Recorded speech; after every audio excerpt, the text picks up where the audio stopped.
आज राजनीतिक मंच नहीं है, लेकिन फिर भी आज जो यहाँ की घटनाएं घटी है, जो आरा शहर में एक दुकानदार को लूटा गया दिन दहाड़े, ये दर्शाता है कि बिहार में सरकार नाम की कोई चीज़ नहीं है।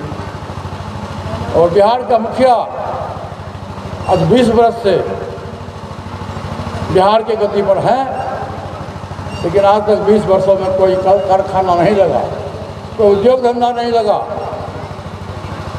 और भ्रष्टाचार चरम सीमा पर है।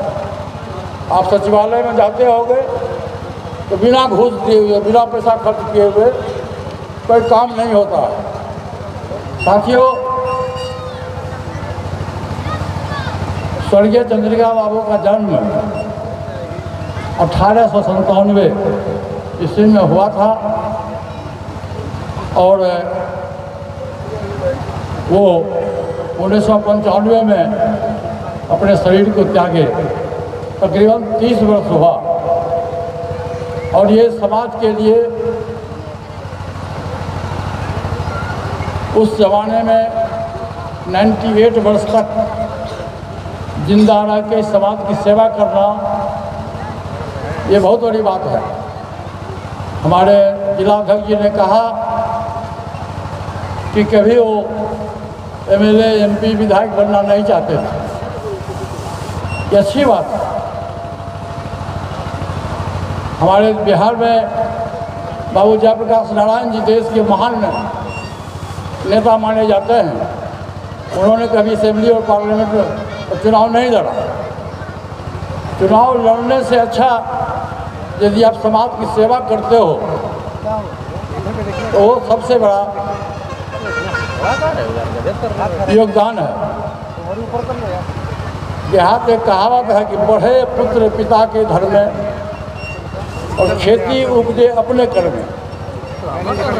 माँ बाप का जो स्वभाव होता है, माँ बाप का जो पाठशाला है, स्कूल का जो पाठशाला है, उसमें किताबी ज्ञान मिलता है, लेकिन घर का जो पाठशाला है, अपने माता और पिताजी का जो पाठशाला है, वो व्यवहारिकता और समाज में आप कैसे आगे बढ़ेंगे, समाज की लोगों की सेवा आप कैसे करेंगे, ये पिताजी और माताजी के द्वारा शिक्षा मिलता है।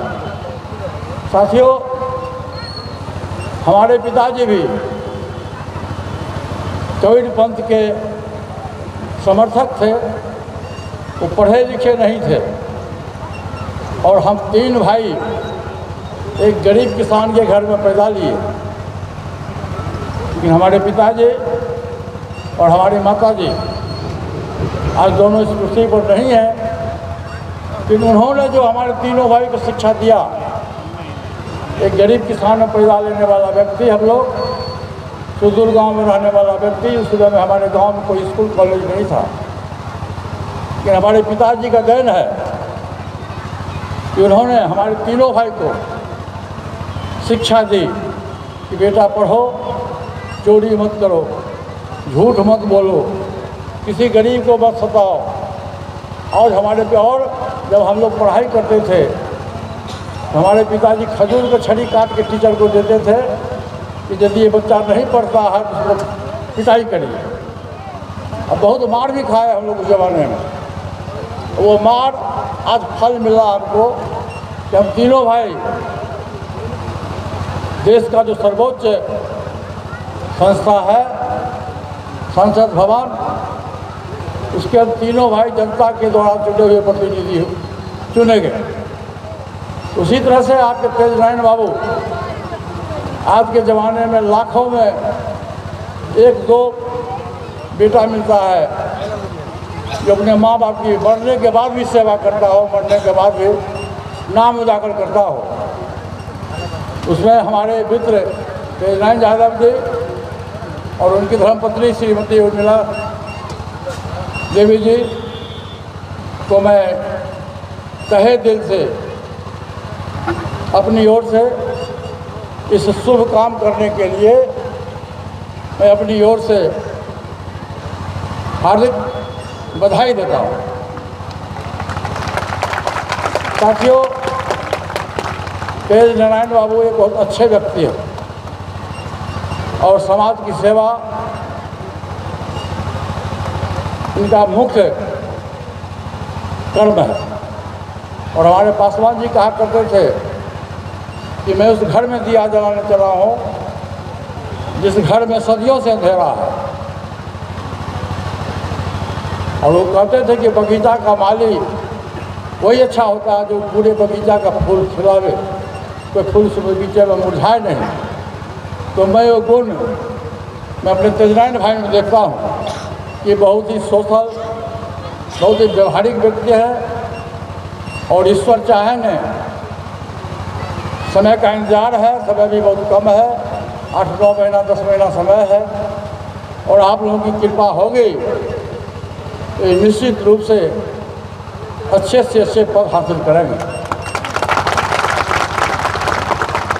अभी घोषणा करना उचित नहीं है, लेकिन मेरा और इसारा जिला के लोगों का आशीर्वाद इनके साथ है। मैं अगली बार भी आया था इस पुण्यतिथि में और मैं आज भी आया हूँ और जब कभी भी इनका आदेश होगा तो मैं ज़रूर आप लोगों की सेवा में हाजिर रहूँगा। तो इस पुण्यतिथि में इस शुभ काम के लिए मैं तेजनारायण बाबू और मैडम श्रीमती उर्मिला देवी जी को पुनः अपनी ओर से हार्दिक अभिनंदन करता हूँ। साथ ही साथ आप तमाम जितने लोग आए हैं, विगत 5 घंटे से आप बैठे हुए थे, आपकी जारी हो रही थी, जो विलम्ब हुआ इसके लिए मैं खुद क्षमा प्रार्थी हूँ। एक बात तो आज राजनीतिक मंच नहीं है, लेकिन फिर भी आज जो यहाँ की घटनाएं घटी है, जो आरा शहर में एक दुकानदार को लूटा गया दिन दहाड़े, ये दर्शाता है कि बिहार की कोई चीज़ नहीं है। और बिहार का मुखिया आज 20 वर्ष से बिहार के गति पर हैं, लेकिन आज तक 20 वर्षों में कोई कारखाना नहीं लगा, कोई उद्योग धंधा नहीं लगा और भ्रष्टाचार चरम सीमा पर है। आप सचिवालय में जाते होंगे तो बिना घूस दिए हुए, बिना पैसा खर्च किए हुए कोई काम नहीं होता है, जिसका उदाहरण आज आरा में डकैती हुआ। साथियों, 8 महीना के बाद अक्टूबर नवंबर में बहुत बड़ा पर्व होने जा रहा है। इसमें सभी धर्म जाति के लोग हैं, हिंदू है, मुसलमान है, सिख है, ईसाई है, औरत है, मर्द है, नौजवान है, किसान है, साथी है। जो धार्मिक पर्व होता है वो वर्ष में एक बार होता है, लेकिन ये पर्व 5 वर्ष में एक बार होगा।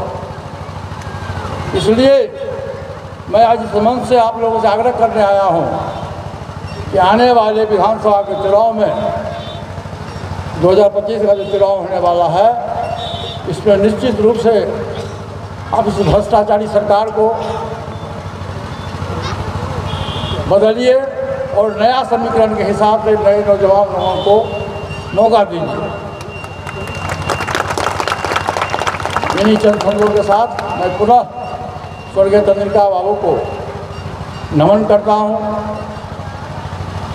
प्रणाम करता हूँ और मैं ईश्वर से प्रार्थना करता हूँ कि जहाँ कहीं भी उनकी आत्मा हो, भगवान उनकी आत्मा को शांति प्रदान करे और उनका आशीर्वाद भी हम लोगों पर लगे तो हम लोग भी उन्हीं की तरह फले फूले आगे बढ़े, लंबी आयु हो, यही हमारी शुभकामना है। बहुत बहुत धन्यवाद। जय हिंद, जय भारत।